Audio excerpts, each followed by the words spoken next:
This is Dan Dicks here reporting for Press for Truth. We've got some huge news to cover in today's video. As you can tell by the title of this video, the Premier of Alberta, Danielle Smith, has just announced some new major changes. Some very much needed changes, mind you, are coming to the youth gender identity policies that are surrounding children getting surgeries, transgender people in sports, and parental rights as well. As my friend Billboard Chris here on Twitter says, massive breaking news. Alberta Premier Danielle Smith is banning puberty blockers and cross-sex hormones for children under 16. She's also stopping all sex change surgeries for children, which are almost always mastectomies done on girls. Here is her video announcement. This is an excellent start. It does not go far enough, and Premier Danielle Smith uses the language of gender ideologues, but the spell that cult of gender has cast across Canada is breaking. And joining me on the line to talk about this and much more is Chris Elston, aka Billboard Chris. Chris, man, thank you so much for taking some time here once again to join me here on Press for Truth to talk about this. Now, for anybody out there right now who maybe haven't even heard about this announcement right now, let me just briefly play a short clip from the Premier of Alberta, Danielle Smith, explaining some of these changes for context for this conversation. So check this out. This is the announcements that have just been made about what can be expected to be coming soon, changes in Alberta. Check it out, guys. My fellow Albertans, today I wish to address a very sensitive issue involving our children and gender identity. This is not always an easy conversation to have. I strongly believe that we as a society must support and reach out with kindness and inclusion to those who identify as transgender and work to eliminate the discrimination they often experience in their lives. As Premier of this province, I want every Albertan that identifies as transgender to know I care deeply about you and I accept you as you are. As long as I lead this province, I will ensure you are supported and your rights are protected. In the case of children aged 17 and under who identify as transgender, I also want you to know that you are loved and supported as you work through your often changing emotions, feelings, and beliefs. As we all know, children and teenagers are in a constant state of biological, social, emotional, and sexual development and change. They're constantly learning about themselves, trying new things, dealing with biological changes, and trying to understand a wide range of new thoughts and feelings. It's a very complicated time. In my view, one of the greatest responsibilities we as parents, teachers, and community leaders have is to preserve for our children the right to grow and develop into mature adults so that they are better prepared to make the most impactful decisions affecting their lives. Decisions like choosing a career, a partner, raising children, their interaction with legal drugs like alcohol and cannabis, their sexual activities and preferences, and many other adult choices. It is my view that list of adult choices includes deciding whether or not to alter one's biological sex. Making permanent and irreversible decisions regarding one's biological sex while still a youth can severely limit that child's choices in the future. Prematurely encouraging or enabling children to alter their very biology or natural growth, no matter how well-intentioned and sincere, poses a risk to that child's future that I, as Premier, am not comfortable with permitting in our province. Similarly, the risks and unfair advantages that young women and girls are experiencing when competing with biologically stronger transgender females in sporting competitions have also grown too high. After much discussion, the Government Caucus and I have therefore decided to implement the following policies and guidelines as it relates to transgender minors and athletes, including additional supports to assist transgender adults to secure the healthcare they need and the counseling support for youth identifying as transgender to ensure they can successfully work their way through their complex feelings and emotions as they grow to adulthood. First, on the issue of gender reassignment treatments for minors. For minors aged 17 and under, top and bottom gender reassignment surgeries will not be permitted.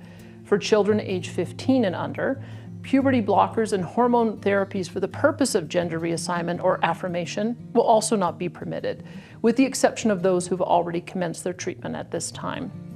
Minors aged 16 and 17 will be permitted to commence hormone therapies for gender reassignment and affirmation purposes, so long as they are deemed mature enough to make these decisions and have parental, physician, and psychologist approval. For transgender adults, our government is currently working to attract one or more medical professionals to practice in Alberta who specialize in transgender surgery to ensure those individuals transitioning have access to an expert in Alberta to assist them with their extremely unique and complex medical needs, rather than going to Quebec, which is now the practice. We will also be building a private registry of medical professionals who specialize in this field to better support the lifelong healthcare needs of transgender Albertans, including access to needed hormones and surgery aftercare. When it comes to classroom instruction on subject matter involving gender identity, sexual orientation, or human sexuality, we will be requiring parental notification and an opt-in requirement for each instance a teacher intends to give formal instruction on these subjects.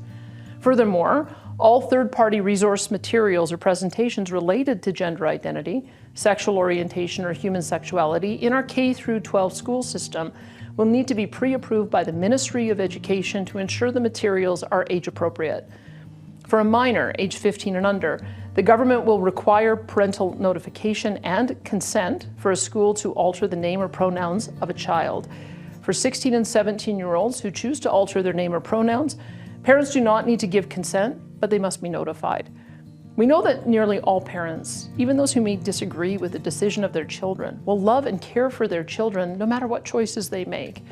However, in the handful of rare situations where one or both of the parents reject or become abusive to a child who identifies as transgender, we have child protection laws that will be strictly enforced. The government is also designing a pilot project to provide appropriate counseling services to support parents and youth identifying as transgender to work through the unique challenges these families face. We encourage all teachers, parents, classmates, and youth volunteers to be on the watch for any instances of bullying of youth or children for any reason, so adults can assist with putting a stop to it the moment it is detected. Our government also needs to deal with the emerging issue of the unfair disadvantages that young women and girls are experiencing when competing with biologically stronger transgender female athletes in sporting competitions. I strongly believe that those who were born male but have transitioned to or identify as female are owed the opportunity to meaningfully participate in sport. However, there are obvious biological realities that give transgender female athletes a massive competitive advantage over women and girls. It is not beneficial for those women, including those who are transgender, for this divisive and sometimes dangerous situation to continue. That is why the Alberta government will work with sporting organizations active in our province to ensure that women and girls have the choice to compete in a women's-only division in athletic competitions and are not forced to compete against biologically stronger transgender female athletes. We will also work with those same sporting organizations to ensure transgender athletes are able to meaningfully participate in the sport of their choice through the expansion of co-ed or other gender-neutral divisions for athletic competitions. I understand how controversial and divisive discussions on topics of sexuality and gender can be, especially when those conversations involve children. I would therefore ask that as we work through implementing these policies, that we, as adults in this province, do all we can to depoliticize the discussion and focus on the well-being of the children involved, whether they are young people identifying as transgender or who find themselves attracted to those of the same sex, or simply trying to understand the complex and often changing emotions and feelings of being teenagers. They all need our unconditional love and support. And it's to those children and teens that I want to say just how much we love you and support you in becoming the person you want to be. You never have to feel alone or isolated. If you do, reach out to your parents, family members, teachers, a coach, or other trusted adults and ask for support. We, as the adults in your life, will be there for you to make sure you know just how amazing and precious you are. Thank you for listening. All right, Chris, there is a lot to unpack there. And I think a good place to start is the fact that you have been covering this for years. This is something that you've kind of been pushing for, these types of policy changes. So as somebody who has been advocating for these types of changes to start happening in government, I mean, what was your initial reaction to this news that was just announced yesterday?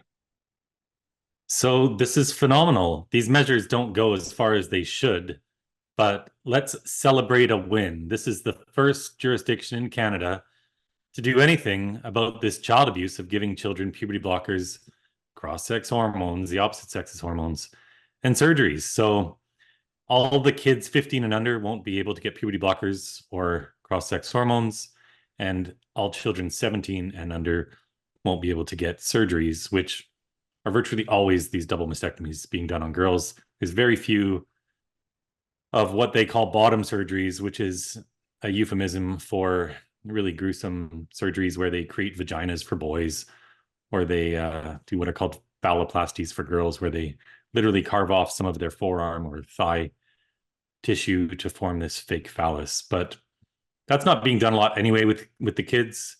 So this is a phenomenal improvement. Most children, by the time they get to 16, in many cases, will have already grown out of this phase. So delaying it until that will save a lot of kids for sure. It says a lot about Canada that this is the first time that any politician is stepping up to the plate. I mean, it's remarkable that it's happening in Alberta, but what are your thoughts about that? And what does it say about the rest of Canada? I mean, shouldn't this kind of create a ripple effect, hopefully?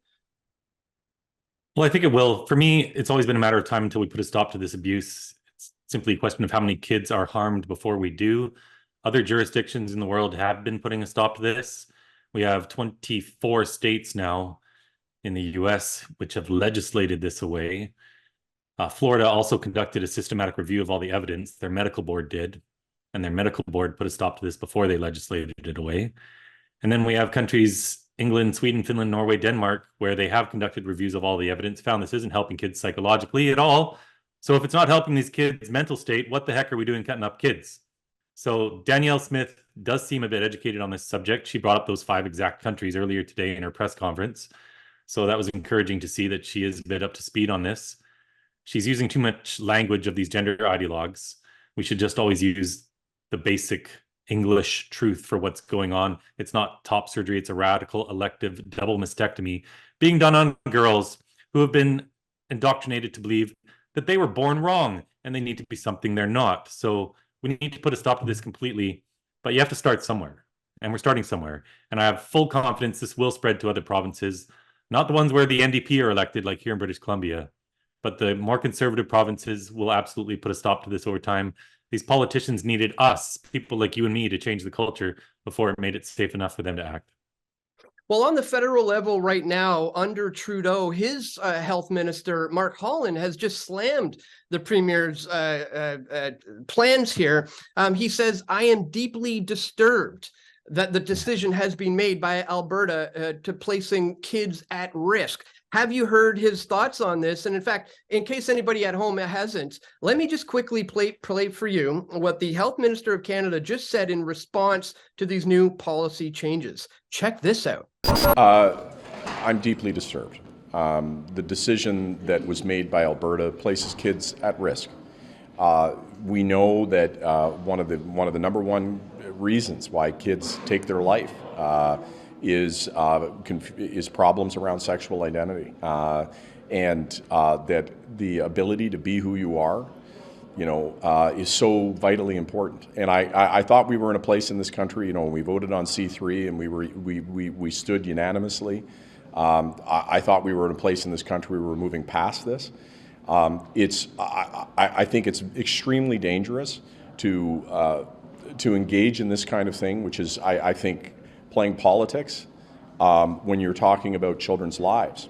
Pretty shocking, I would say, coming from the health minister to even, it sounds like to me he was suggesting that, this type of a policy change could lead to more kids committing suicide. I mean, what do you think about that, what he's saying right there? I know you have the stats. I know you have the facts on that. He's suggesting that this is going to lead to more deaths in the long run. Well, first of all, I'm very glad that he's deeply disturbed. We need to deeply disturb a lot more of these politicians. The only thing they ever go to in defense of this child abuse is they say kids are going to kill themselves if we don't cut off their body parts and stop their physical development.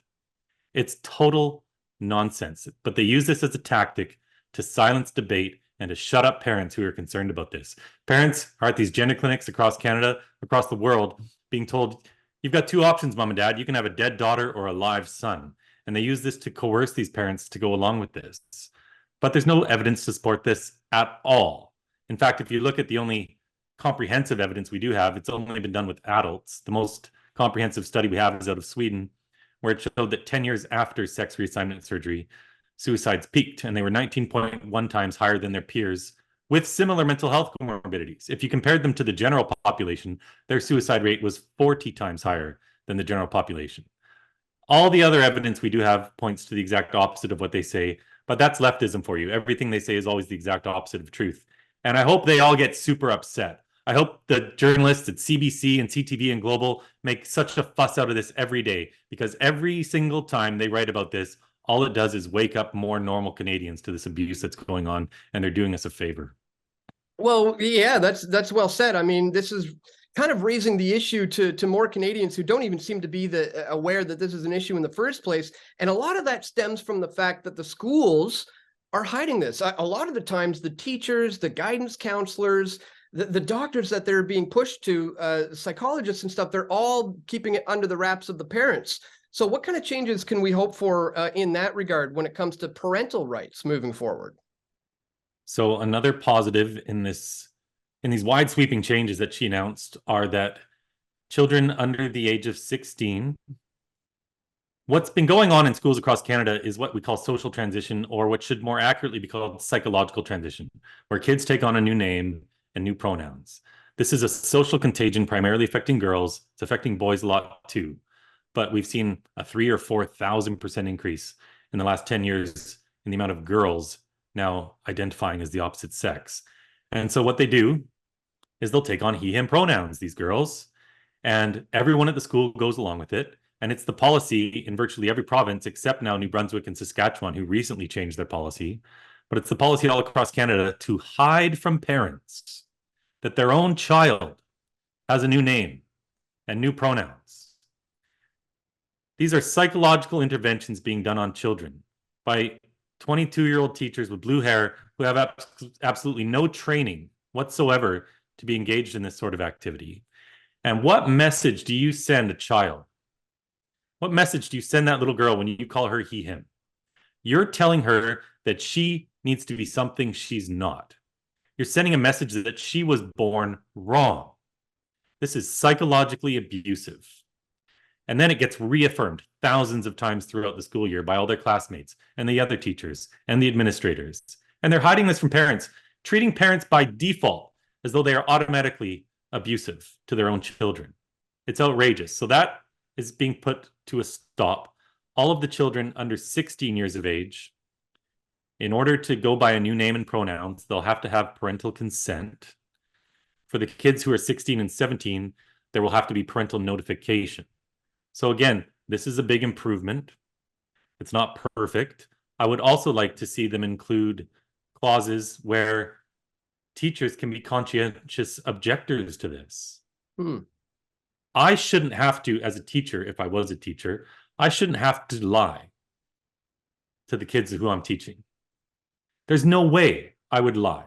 I am not calling any girl a boy, ever, because it means I've got one foot inside this cult and I'm helping to reaffirm this pseudoscientific abusive nonsense. I'm never going to do it. But as a teacher, I'd get disciplined. I'd lose my job. So they need to put in protections for these teachers as well. But this is, of course, a dramatic improvement. Well, one of the questions that you've been posing over the last few years to on the streets and to a lot of people is, what exactly is a transgender child? And you seem to have a hard time getting an answer to that one. What are some of the answers that you get, and what would your answer be? There is no answer. There's no such thing as a transgender child. They're called girls and boys. And the positive message we should be sending is they're beautiful just as they are. No drugs or scalpels needed. And that's a message that resonates with everybody. I've asked this question thousands of times on the street and at university campuses.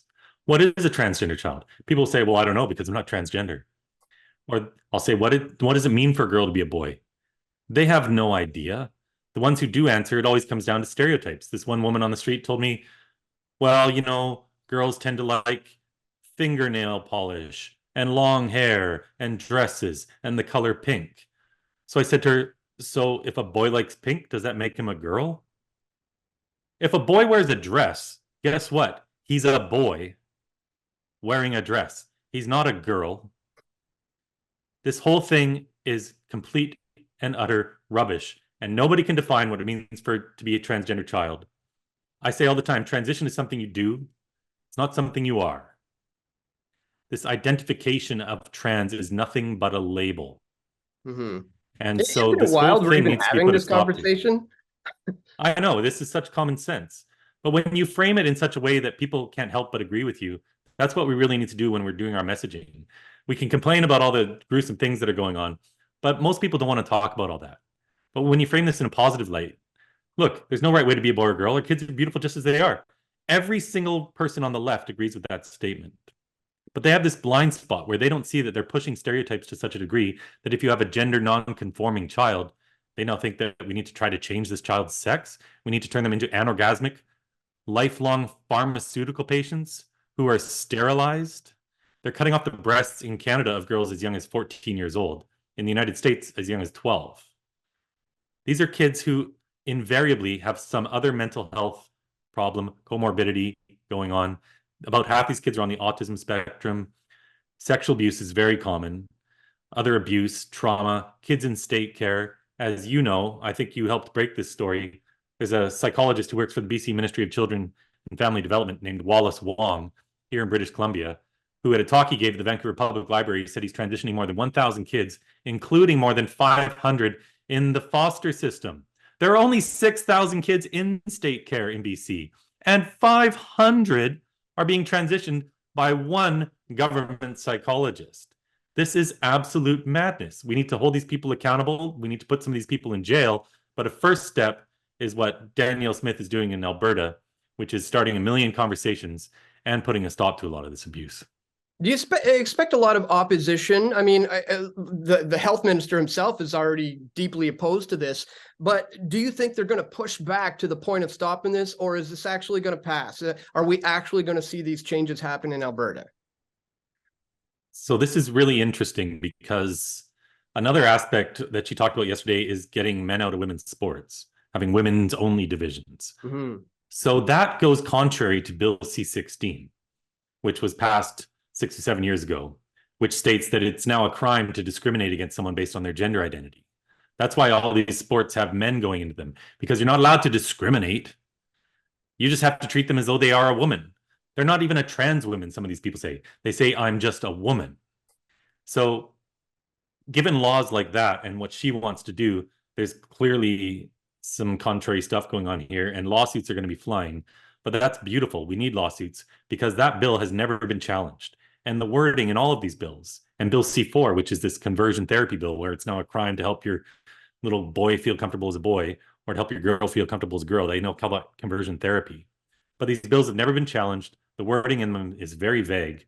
So I can't wait for these lawsuits. Please show us the evidence where kids are doing better because we're cutting off their body parts and sterilizing them. Guess what? There is no evidence. So let's make them show it to us.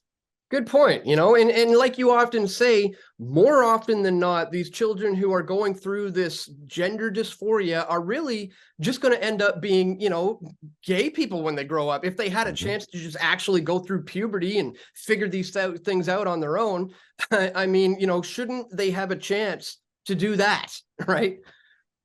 Great point, Dan. So the most recent study we have, and all the studies that were done before they started giving kids puberty blockers, which really started around the turn of the century. But before they did that, when this was a rare thing, gender dysphoria, when gender dysphoria used to affect 1 out of 30,000 kids, it was mostly boys. It was about 2-to-1 boys versus girls. Now it's 3-to-1 girls versus boys. And in almost all of these cases, the kids just grew out of it. The most recent study followed 139 boys from the age of 5 all the way into their 20s. 87.8% of them grew out of it. And this is really interesting, 63.6% grew up to be gay. So are these kids gay or are they trans? You know what? I never attach sexuality to children. It's creepy. We shouldn't do that. They're not gay. They're not straight. They're just kids. But all the studies we do have shows that as adults, a lot of these kids with gender dysphoria did grow up to be gay, which makes a bit of sense when you think about it. These really effeminate little boys, yeah, some of them are going to grow up to be gay. So this is harming those kids. This is destroying their future adult sexual function. Marcy Bowers is the president of the World Professional Association for Transgender Health. This is a man who says he's a woman, and they write what are called the standards of care for all these gender clinics across the world to follow. And he admits in a Zoom call that literally none of the boys who started on puberty blockers at Tanner stage 2, which is the technical term for the beginning of puberty, and these kids are 10, 11, 12, none of the boys as adults have been able to have an orgasm. So they're destroying their future adult sexual function. What 10-year-old boy can possibly consent to that? They don't even understand what it means. They don't even know what an orgasm is.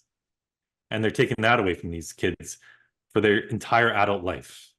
This is absolute madness. It's Frankenstein science. It's Mengelian, and we are going to put a stop to it.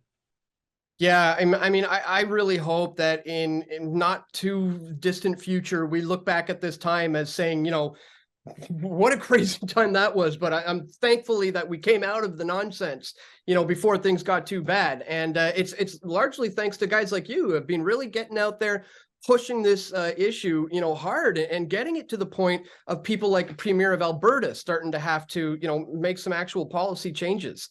So, you know, I'm you're going to continue, obviously. What more do you want to see come from this? This is like the beginning ripple of a movement that needs to keep moving here at fast pace. We need to spread it like fire. What more of this would you like to see come of this?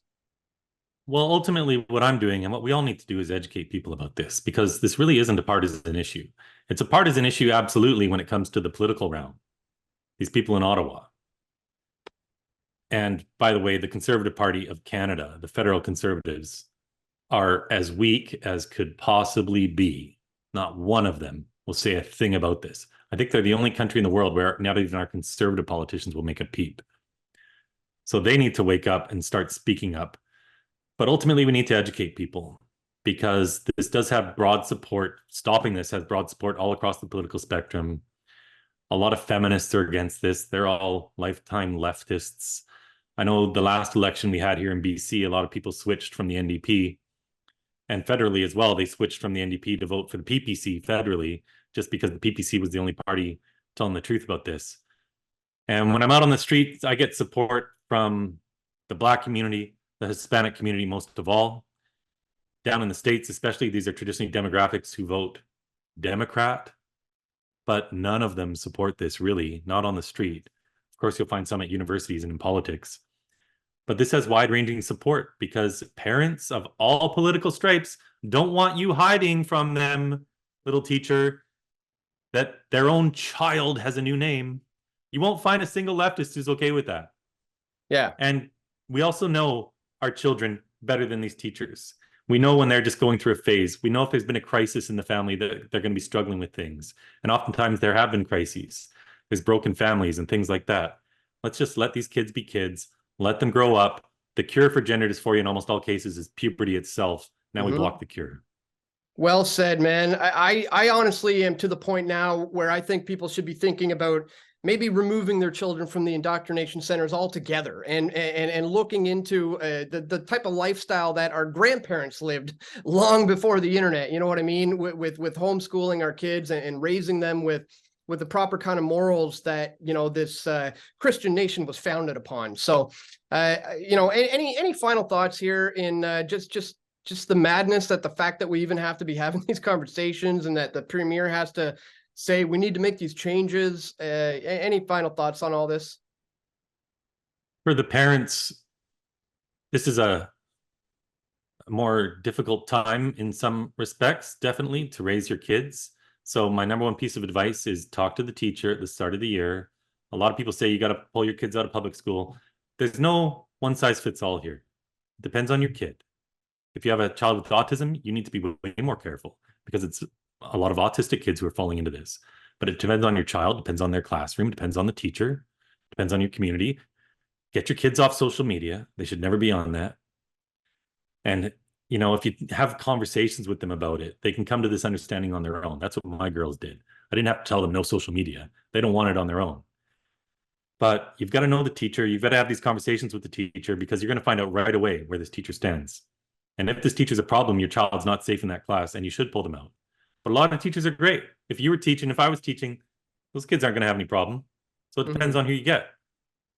But also, my number one piece of advice for parents is read to your kids at night from a young age all the way into their teenage years. Kids love it. And that's a great time to increase your bond with your children. And it's also a great time where these conversations sometimes come up. Maybe it's just because the kids are trying to delay bedtime or whatever. But you got to take the moment when it's right to just have these little conversations. there's no right way to be a girl or a boy. You're beautiful just as they are. This ideology is teaching kids that they need to be something they're not. Kids all know instinctively this is wrong. But if these groomers, these ideologues get to the kids first, they're going to try to drive a wedge between you and your child. And the number one thing really you can do is increase that bond with your kid. And if they get in trouble, yeah, you've got to sever anything that's influencing them towards this ideology. But really just keep that bond close with your kid and you're not going to have as many problems. Kind of hard to imagine that anybody would think anything wrong with that statement that you often make, is that children are beautiful the way they are.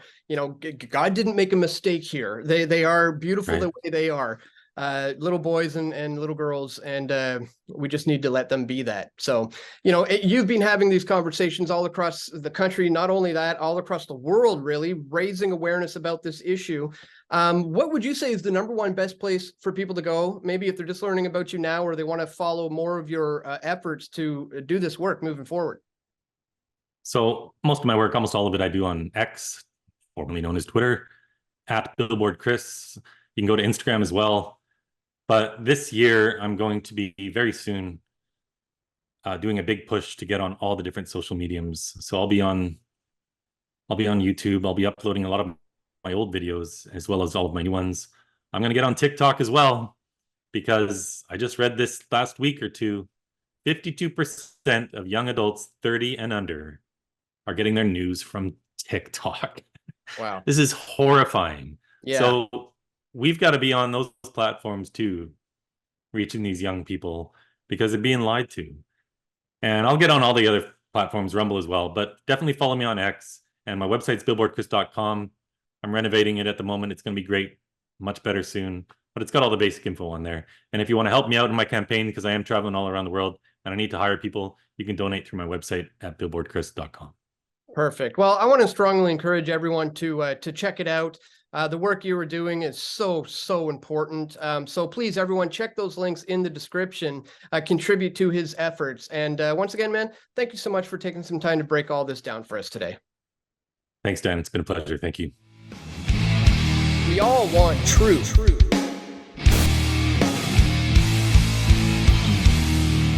The truth will set you free.